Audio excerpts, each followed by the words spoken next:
You're listening to Inside the Village, where all news is local and no topic is off limits. So help me, Bob, it's bully in the alley. Hey, bully in the alley. So help me, Bob, it's bully. Here we go, another episode of Inside the Village across the Village Media Network and wherever you get your favorite podcast, alongside Michael Friscolanti, editor-in-chief here at Village Media, Derek Turner, executive producer of the show. My name is Scott Sexsmith. Great to have you here. Good to see you. Good to see you. How have you been? I've been great. I apologize for last week. We didn't have an episode last week, and it was mostly my fault. Pretty much all my fault. I was going to say, when you say pretty much, it's like entirely. Entirely. But, you know, I think we'll accept pretty much, Derek. Yeah. But that's an apology. That's is the an apology. closest I'm going to give you. All right, I'll accept it. We do our best. We do our best. Yes, we do. Let's talk weather. This is crazy, the weather across the province. I know. Early March, Gorgeous. Virtually no snow. No snow in a lot of places. Here in the north, next to none. We're going to be golfing soon. It's so crazy that the OPP had to put out a release warning people that the bears are going to wake up early, Yes. so be careful. And then someone sent us a picture of a moose just walking down a street in St. Marie. I saw that. It's crazy.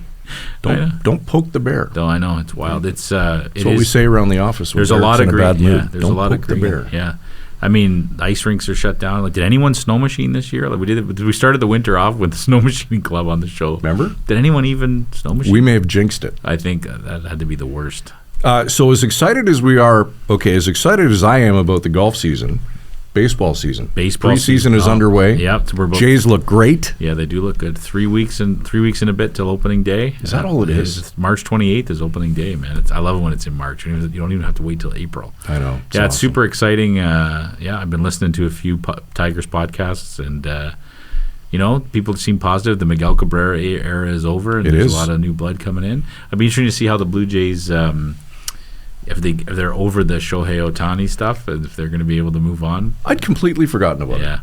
I don't know, but they're coming to town. Aren't the Dodgers coming to town early in the? I think they are. Yeah. So that'll be interesting. And they're Interesting, in yeah. April. Yeah, a lot of boo birds coming out there. Matt Chapman also gone from the Jays. Yeah, what happened there? Signed with San Francisco, I believe. Yeah, he didn't really prove to be as good as they were hoping. I don't think. Well, I think he thought he was good, and I think I'm good too. It doesn't mean that. Fair point. Any good. And he went through is it arbitration that they go through, and Yes. he decided to hold out for a better deal, and Yeah. it took a while, but he finally got a 3-year deal, I think, out of San Fran. There you go.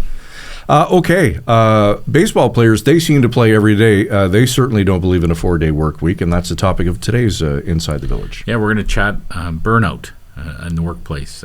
This is an interesting topic. A lot of research has come out lately about employee burnout and ways to deal with this. And our guest today helps companies come up with better work weeks for them. Maybe it can be a shorter work week or better use of time. And it's a fascinating conversation. And we will also solve the mystery. Guinness beer served best at room temperature or out of the fridge? Yeah, I didn't even know till today that was a mystery, but there you go. See? Stick with me. I have been. All right, before we go to break and bring our guest in, let's skip to the first word to Frisco.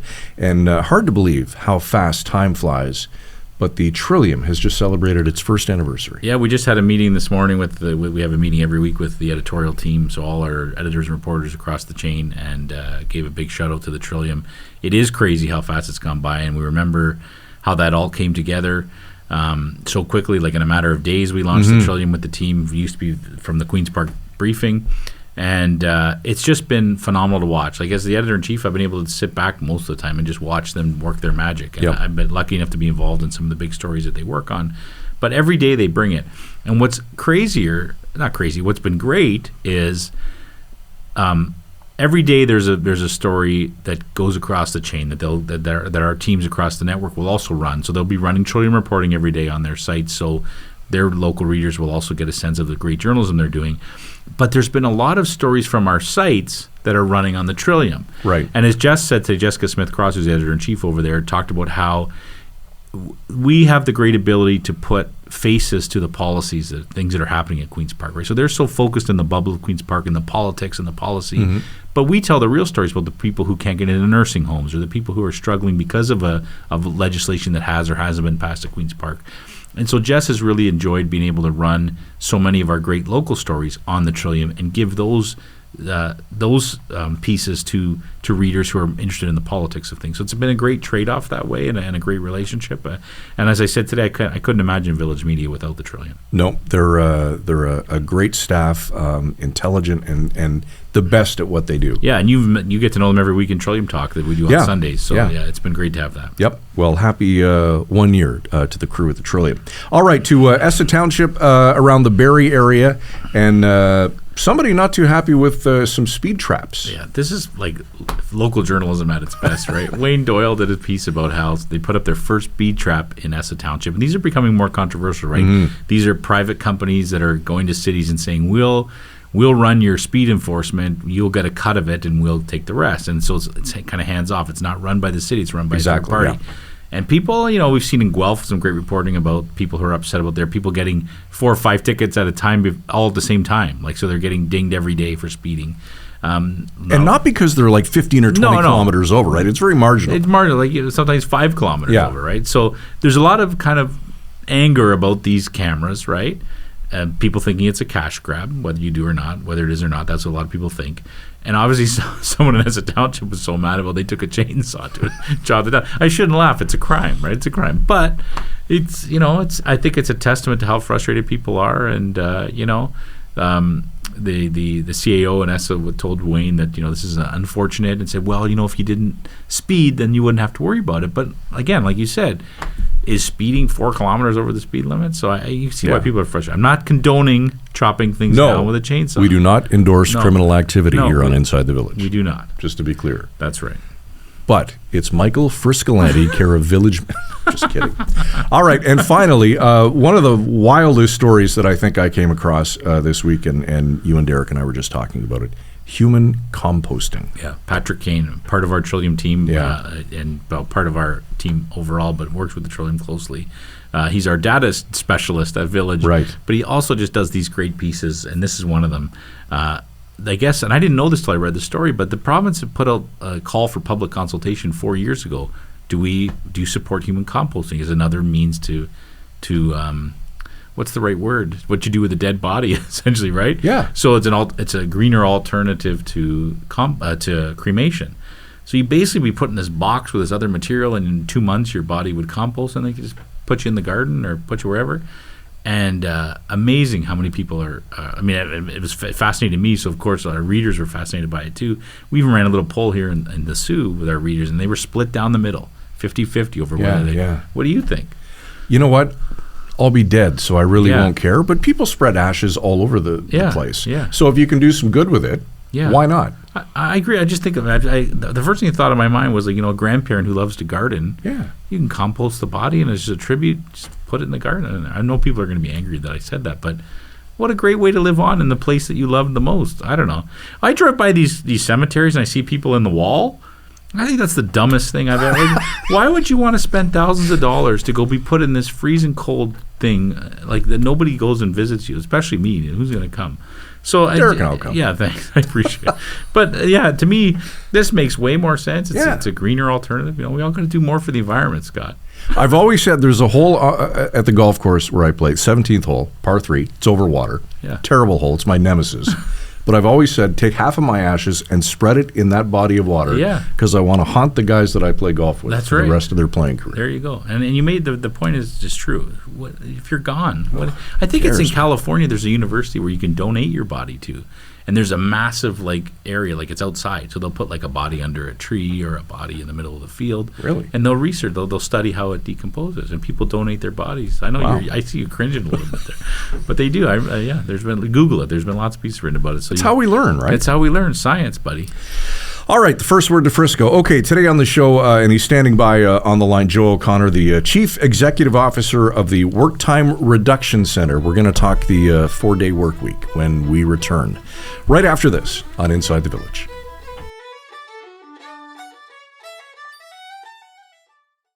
Reporters, editors, and journalists who go the extra mile to get the story and get it right. Go behind the scenes with those who cover the stories that matter most to you and your community. Look for it in the Village Features section of your favorite Village Media website across Ontario. When you need a mortgage, the right choice can really save you money and stress. With True North Mortgage, you'll get your best rate, better options, and timely advice to help you save thousands. Bring home your best mortgage today with experts you can trust.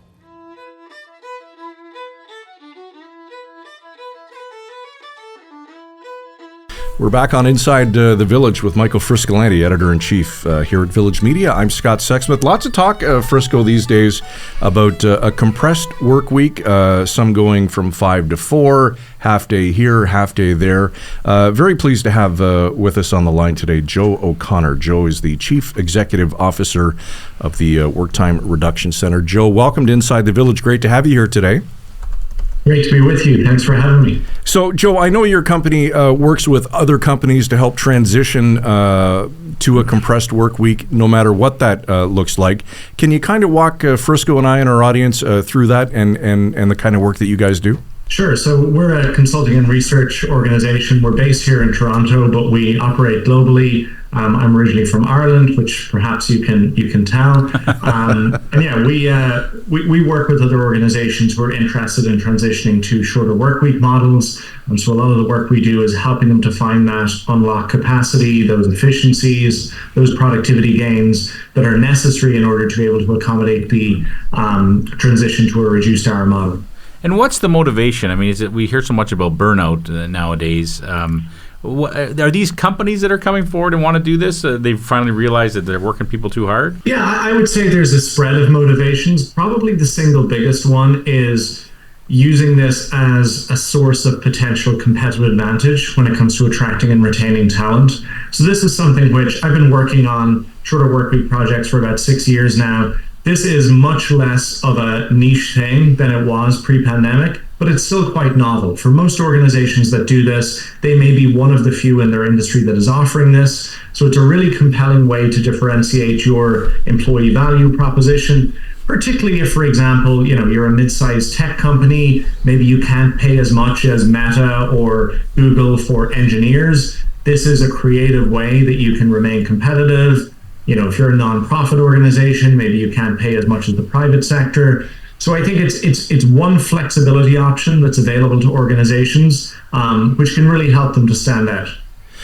Joe, what do you have to keep in mind when it comes to ensuring the productivity and efficiency when making that switch? Well, I would say one of the starting points is, we've seen in the last 10 or 15 years, we've had a global financial crisis, we've had a global pandemic, and you always hear in the media year on year this kind of to and fro in terms of it's an employer's market, it's an employee's market, the trade-offs and retrenchment one year and maybe gains the next year.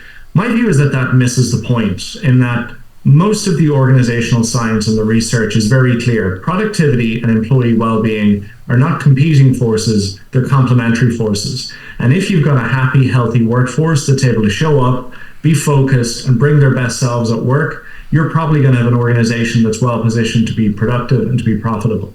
So I think that's a really important thing that often I find the conversation maybe misses the point a little bit around. Mm-hmm. Let's get this out of the way, Joe. How many hours a week do you work? I work a reduced work week. I run my own organization, so I am not going to say that I work a pure 4-day work week. I typically would try to clock off by about 12 or 1 o'clock on a Friday. I try to keep my Fridays pretty meeting free. But I also, because I run my own organization, I have the flexibility to take that time back maybe at other times during the week that other people would not. But I certainly have learned a huge amount from all of the organizations I've worked with over the years who tend to be very innovative, forward-thinking companies that are doing very interesting things in order to be able to maximize and optimize their productive output in a shorter space of time. Mm-hmm. I feel like we should have had our CEO down here to listen to this interview, or we should make sure he listens to it after. But is there kind of that magic point, is that there is 35 hours the magic point? Or I'm sure it differs depending on the industry people are in. But what do you think of that, Joe? I think you're right in saying that, it really depends on your starting point and your end goal. What might be success for one organization. As I said to you guys when we were chatting beforehand, if you're a law firm where people are regularly working 10 or 12-hour days now, then obviously the objective for today is not how do we get to a 4-day work week. The objective is how do we allow people to maybe finish work at 5 or 6 o'clock instead of 8 or 9 o'clock. But then for many organizations, the gold standard is this 4-day, 32-hour work week that I've worked with hundreds of organizations at this point to implement.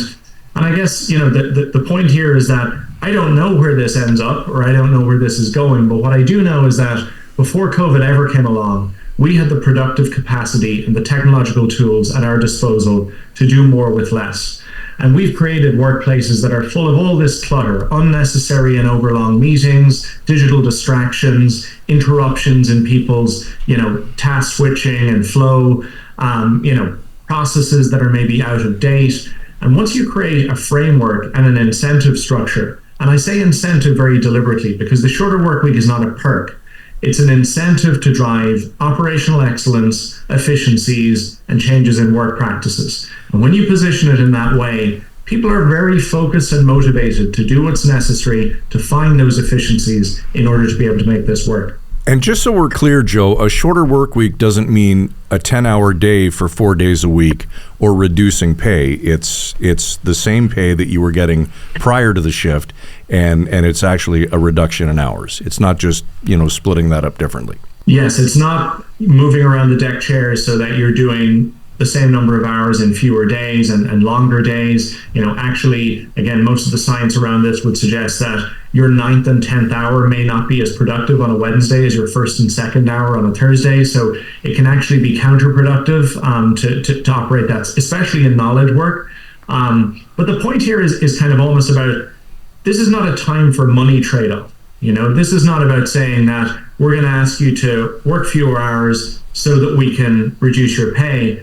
Because what this is actually about is a time for performance accountability trade-off. It's saying that we will offer you this reduction in work time, but in exchange for a commitment to driving productivity and efficiency within the organization. And, a lot of people, shorter work weeks have a bad rap. A lot of people think it's kind of a policy for lazy Gen Z woke people that don't want to work. And the reality is that in the organizations that have done this, if you're somebody that shows up to a 5-day work week and you're a coaster, you would probably prefer to coast through 5 days than to work 4 days where you've got this elevated sense of accountability to your organizational metrics, to your colleagues, and to actually getting work done. That's a great point. Scott's a coaster. He fits that.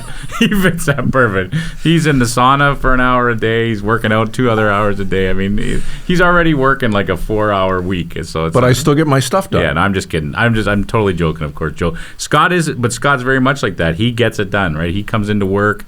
It's work the second he's in there. So it actually would benefit the person who works like you, for real. The question I wanted to ask was, we hear about burnout, like I talked at the beginning of this. How bad is burnout in Canada? Burnout is effectively a global workplace epidemic at this point. The most recent major global state of workplace burnout survey has burnout at around 42%. And burnout is defined under the WHO definition as people are feeling exhaustion, people are feeling cynicism, and people are feeling depleted productivity. It's not one or two of those three, it's all three. And so one of the interesting things from that study is that we saw a comparison where organizations that were offering reduced hour schedules, like the types of models that we've been discussing, their level of burnout was at 9%. So what we're talking about here is potentially, if you get this right, unlocking a third of your workforce from that feeling of exhaustion, cynicism, depleted productivity to actually being able to show up and perform at the level that your organization needs. And I think that, it is a solution that tackles the root cause of burnout, which is often, workload challenges and workload demands. And I think if you kind of mirror that against another study that we've seen recently, some research out of Oxford University looked at 90 different well-being programs and interventions, things like yoga classes, sleep apps, meditation workshops. And what it found when it looked at all 90 of these, it found that one had any positive effect on employee well-being, people being able to volunteer for charity as part of their work week. So effectively, corporations are investing all of this time and money in all of these programs, which, they're maybe a nice to have. They potentially help some people on an individual level, but they do not tackle the root causes that is leading to this huge issue with employee burnout that we right now have. Joe, you must experience a lot of common misconceptions or concerns from senior leadership or companies that are about to make that transition. What are they, and how do you address them? I think that the 4-day work week in particular has been a little bit of a victim of its own success, in that there's been so much, headlines, buzz about the concept. I think there are a lot of myths and misconceptions about what it is, and these include things like people assuming that it's Fridays off for everyone, when in most customer facing service oriented organizations, you're talking about devising schedules in order to make sure you can maintain service coverage through the work week. But I would say that the biggest challenge with this is asking a CEO, do you really believe, if you think that a shorter work week is a crazy idea, do you really believe if your people are working 5 days, 40 hours, do you think you're getting 40 hours worth of productive, focused effort out of people right now? And if the answer to that is no, then the next question should be, if you believe that we have all of these inefficiencies, all of this unlocked potential in organizations, Slack's recent survey said that desk workers, 41% of their time is spent on low value adding activities. So work about work, meetings, administration. Do you think that you can go into your team and say, tomorrow I want you to get 20% more efficient, and it's just going to happen? Or do you think that you need some kind of an incentive where people feel, actually, if we're going to do this, if we're going to change and transform the way that we operate, there needs to be something more in it for us than just creating time and space for more work? I think that's the kind of psychological thing where people look at the data around 4-day work week and they say, how is this possible? They're working less hours and they're saying revenue is up, productivity is up. That is because people are so engaged in the process of making their organizations better, because the thing that they're being offered is so life-changing and so transformative. Mm-hmm. I'm interested. We're a news organization, right, Joe? We have local news sites all across the province. We have the Trillium, the leading coverage of Queen's Park. And I'm interested to know if you've ever worked with any news organizations, because the news business can be a bit of a struggle, right? It's 24/7, things happen. How do you find balance in an industry like that? Interestingly, I've been asked this question lots of times, because obviously I've had lots of conversations like this with people in news media. There is very little activity globally in your industry in terms of these types of models. I can say that with certainty. It's interesting though, because if you look back to the 70s and the 80s, 4-day work week schedules and shifts were actually quite common in journalism and in the news industry. And I would always say, the very reason why you're saying that it's a big challenge is, I would push back and I would say, if you're an organization that works 5 days, 9 to 5, and you want to move to a reduced work time model, but you still need to maintain coverage, you're needing to devise shifts and rosters for the first time. Your industry already does this. You are already providing a service around the clock. People aren't working 7 days, 365 days a year. So, in a way, you already have that inbuilt ability to be able to do that. It's a question of capacity. It's a question of creativity. And I would say that there are some roles, healthcare being one, where this is probably less about how do we squeeze more productivity out of less time. It probably does need an increase in headcount. And you're getting into the trade-off around, is the benefits in terms of recruitment, is the benefits in terms of people being happier and healthier at work, are those worth maybe a little bit of an additional investment in terms of hiring more staff, which isn't the case in a lot of the industries that I would have worked with. Mm-hmm. Outside of productivity, and you've used that word a lot, Joe, and work-life balance, what other measurable benefits are there for companies when instituting something like a 4-day work week? I think that most of the company benefits lie in, efficiency gains, improved retention. So we've seen organizations who have significant issues with turnover, introduce shorter work weeks and see their unplanned attrition really dramatically fall very quickly. It's something that I think can also lead to greater innovation within an organization, because it forces people to think differently about the way that they work, and as a result can really create this positive tension in terms of people challenging each other around maybe things where this is always the way it was done, frustrations that were left bubbling under the surface. Now all of a sudden they're brought to the fore, and there's creative solutions and ways to deal with them. So I think there's lots of, none of this is automatic. I'm not coming on here to say that if you go into an organization and you reduce people's work time and you do nothing else, that you're going to see this magic dust where productivity goes up, burnout goes down. This is fundamentally as much about changing the way that people work as it is about changing the number of hours that they work. And it's using the idea of a shorter work week as a lever, as a forcing function, and as an incentive to bring about those changes. Absolutely. And if companies really want to attract the best talent, sometimes it goes beyond the dollars and cents of what's in that employee agreement, correct?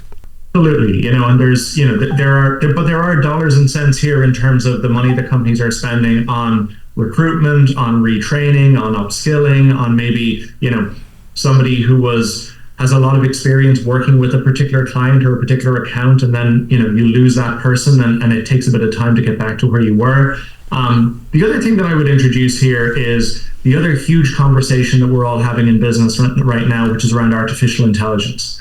And there's a reality that, number one, most of the companies I've worked with have used technology to automate certain tasks, to streamline administrative processes in order to be able to create that capacity to reduce work time. Well, the scope and potential for that has just, in the last 12 months alone, magnified exponentially. And I think that it's inevitable that the future of work is not going to be about companies saying, we want you to work longer hours, we want you to hustle harder. It's going to be about those companies that use technology effectively, to have more streamlined, leaner operations, and they then are able to offer a better quality of life so they can attract and retain the absolute top talent. So I think that this is really linked to that conversation around, AI. I think for a lot of organizations that the data at the moment would say 55% of executive leaders are having resistance with adopting AI tools and technologies in their business. I think a lot of that comes down to there's a lot of doom and gloom, there's a lot of fear, there's a lot of uncertainty. There's a lot of people, when they hear AI, they hear potential layoffs down the road. Well, actually, there's a way that you can turn that into a positive and turn that into a win-win by saying, actually, if we're a leader on AI, we're going to use that to create capacity, and we're going to share that benefit with our people in the form of time back. I think that is a real potential market advantage for companies. You talk about the future, Joe. Let's go back in time for a bit. It was 1926 that Henry Ford took his factories from working 7 days a week down to 5 so that his employees could have a couple of days of rest, time to spend with the family. So from 7 to 5, so I guess the logical question then would be, is 5 to 4 the next evolution of what a work week will look like in your opinion? I think it's the next big step. I think it's the direction that we're heading. Even as somebody who's a huge advocate on this issue, I don't know if we'll ever get to a world where the 4-day week is quite as universal as the 5-day week may have been post Henry Ford. I think that the future of work is probably going to look a little bit more fractional. We're going to see lots of different things happening. But I think one thing is for sure, that in the next 5 to 10 years, the idea of a 4-day work week, even if it's not the new normal, it's going to be a lot more normal than it is today. It's going to be something that is much more routine. You probably won't want to have people like me on to talk about it because so many organizations are going to be doing this and doing this in a very routine way. I think you may have given some other CEOs an idea of going back to the 7-day work week. That might be next. Yeah, if we're going to zig, then they may as well zag, Hopefully we go to 4 and not back to 7. Joe, you mentioned you're from Ireland. I had the pleasure of being in your wonderful country a couple of months ago. Is it the Cliffs of Moher or Cliffs of Moher? How do you pronounce it? We pronounce it the Cliffs of Moher. Moher. Yeah. All right. Good to know. Did you have it wrong? Yeah, I never get it right. It's all relative, There's probably things that I say that you're like, what the hell is he talking about? And most importantly, Guinness, room temperature or out of the fridge? Oh, room temperature. Out of the fridge, I would say, is heresy. And on that note, Joe, we'll let you go. This has been a wonderful conversation. Appreciate your time today, and thanks for joining us on Inside the Village. Great to chat. Keep in touch.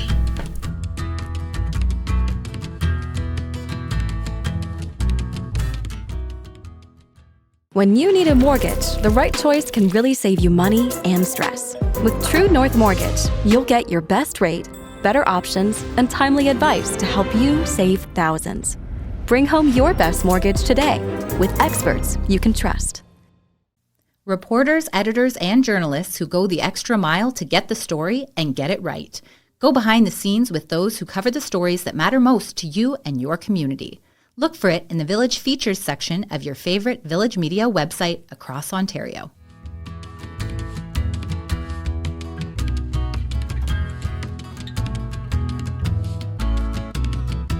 Back to wrap on another episode of Inside the Village. 4-day work week. What do you think?